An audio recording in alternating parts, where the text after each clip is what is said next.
Warahmatullahi wabarakatuh. Halo teman-teman semuanya. Alhamdulillah, puji syukur atas kehadirat Allah Subhanahu wa taala, karena atas kehendaknya kita masih bisa diberi kesehatan dan nikmat kesempatan sehingga bisa bertemu kembali di pembelajaran virtual melalui video YouTube kali ini. Pertama-tama saya ucapkan banyak terima kasih kepada dosen pengampu mata kuliah Usul Fikih Keuangan, yaitu Bapak Ahmad Muhaisin B. Syarbani MAG, yang telah memberikan kesempatan kepada kami sebagai pemateri dan yang akan mempresentasikan hasil diskusi kami dari kelompok 6. Saya, Mei Habibah Dalimunte, sebagai moderator sekaligus sebagai pemakalah pada pemateri hari ini. Baiklah teman-teman, untuk pemateri kali ini akan dibawakan oleh kami dari kelompok 6 yang akan membahas tentang mutlak dan muqayyad. Namun, sebelum memulai presentasi kali ini, izinkan saya terlebih dahulu memperkenalkan rekan-rekan dari pemateri kita pada kali ini.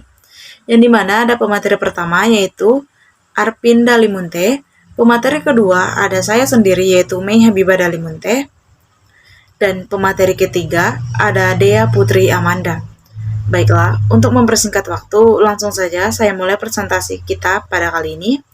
Kepada pemateri pertama, waktu dan tempatnya saya persilahkan. Bismillahirrahmanirrahim. Pengertian mutlak dan muqayyad, yang artinya lafal yang menunjukkan arti yang sebenarnya tanpa dibatasi oleh suatu hal dari batas-batas tertentu. Pengertian muqayyad, lafal yang menunjukkan arti yang sebenarnya dengan dibatasi oleh suatu hal dari batas-batas tertentu. Bentuk lafal mutlak dan muqayyad. Muqayyad adalah lafaz yang menunjukkan pada makna tertentu dengan batasan kata tertentu. Contoh, hamba sahaya yang mukmin atau raqabah mukminah, yang berarti budak mukmin bukan budak lainnya. Kaidah muqayyad adalah wajib mengerjakan yang muqayyad kecuali jika ada dalil yang membatalkannya. Lafal juga dilihat dari cakupan maknanya antara mutlak dan muqayyad, yaitu yang pertama adalah persamaan sebab dan hukum mutlak dan muqayyad. Yang kedua, persamaan dalam hukum dan berbeda dalam sebab. Yang ketiga, persamaan dalam sebab dan berbeda dalam hukum. Dan yang terakhir, perbedaan dalam hukum maupun dalam sebab. Baiklah, materi selanjutnya itu macam-macam lafal mutlak dan muqayyad. Mutlak dan muqayyad memiliki bentuk akliyah dan sebagai realitas bentuknya sebagai berikut. Yang pertama, yaitu sebab dan hukumnya sama, seperti puasa untuk kafarah sumpah. Lafal itu dalam qiraah mutawir yang terdapat dalam mushaf dan diungkapkan dalam mushaf dan diungkapkan secara mutlak. Adapun contohnya yaitu, barang siapa tidak sanggup melakukannya yang demikian, maka kafarahnya puasa selama 3 hari. Yang demikian itu adalah kafarah sumpah-sumpahmu bila kamu bersumpah dan kamu melanggarnya. Quran Surah Al-Maidah ayat 89. Muqayyad dibatasi dengan tatabu atau berturut-turut. Dalam qiraah Ibnu Mas'ud, maka kafarahnya puasa selama 3 hari berturut-turut. Dan seperti ini pengertiannya lafal yang mutlak dibawa kepada lafal yang muqayyad, dengan arti yang dimaksud lafal mutlak adalah sama dengan yang dimaksud dengan lafal muqayyad, karena sebab yang satu tidak akan menghendaki dua hal yang bertentangan, yaitu sebab sama namun hukum berbeda, seperti kata tangan dalam wudhu dan tayamum. Membasuh tangan dalam wudhu dibatasi sampai dengan siku, sebagaimana Allah berfirman, "Hai orang-orang yang beriman, apabila kamu hendak mengerjakan sholat, maka basuhlah mukamu dan tanganmu sampai dengan siku." Quran Surah Al-Maidah ayat 6. Dan maka bertayamumlah dengan tanah yang baik atau bersih, sapulah mukamu dan tanganmu dengan tanah itu. Quran Surah Al-Maidah ayat 6. Dalam hal ini, ada yang berpendapat lafal yang mutlak tidak dibawa kepada lafal muqayyad karena berlainan hukumnya.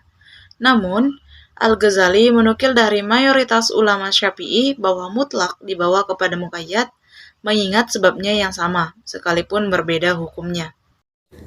Selanjutnya, dalil-dalil dan pengamalan lafal muqayyad. Mana Al-Katan dalam Mabahis fi Ulum Al-Quran mendefinisikan muqayyad sebagai suatu lafaz yang menunjukkan atas suatu hakikat dengan adanya batasan. Sebagai contoh firman Allah dalam Quran Surah An-Nisa ayat 92 yang artinya, barang siapa membunuh seorang mukmin karena tersalah, hendaklah ia memerdekakan seorang hamba sahaya yang beriman. Pada ayat di atas terdapat beberapa lafaz yang muqayyad, lafaz dengan kataan atau karena salah. Oleh karena itu, kewajiban membayar kafarat sebagaimana dalam nas tersebut hanya berlaku apabila pembunuhan dilakukan secara tidak sengaja atau karena lalai, bukan yang lainnya. Lafaz raqabah atau hamba sahaya yang ditakyidkan dengan lafaz mukminah atau yang iman. Oleh karena itu, di dalamnya tidak termasuk hamba sahaya selain yang mukmin lafaz diyatun atau denda yang ditakyidkan dengan lafaz musalamatun atau yang diserahkan. Artinya bahwa denda itu diserahkan kepada keluarga yang terbunuh. Kaidah-kaidah lafal muqayyad. Yang pertama, terus berubah atau sama, hukum dan sebabnya. Dalam hal ini, mutlak harus dibawa kepada muqayyad. Yang kedua, berisi hukum yang sama, tetapi berlainan sebabnya. Yang ketiga, berbeda hukum dan sebabnya. Dalam hal ini, masing-masing mutlak dan muqayyad tetap pada tempatnya tersendiri. Yang keempat, berbeda hukum, tetapi sebabnya sama. Dalam hal ini, masing-masing mutlak dan muqayyad tetap pada tempatnya tersendiri. Yang kelima, penggunaan lafal mutlak dan muqayyad. Contoh lafal muqayyad. Adapun contoh muqayyad dalam bentuk qayyah dapat diamati pada firman Allah surah Al-Baqarah ayat 187 yang artinya, kemudian sempurnakan puasa itu sampai datang malam.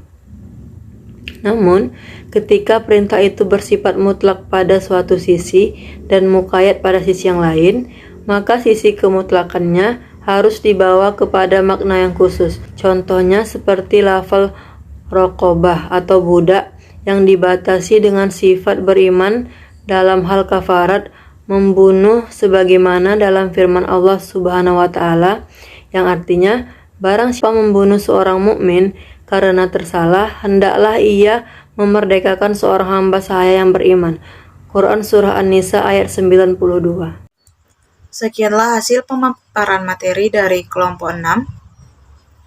Saya selaku moderator yang mewakilkan teman-teman pemateri pada kali ini, izin pamit undur diri, dan apabila ada kata-kata yang salah dari kelompok kami mohon maaf. Wabillahi taufiq wal hidayah. Wassalamualaikum warahmatullahi wabarakatuh.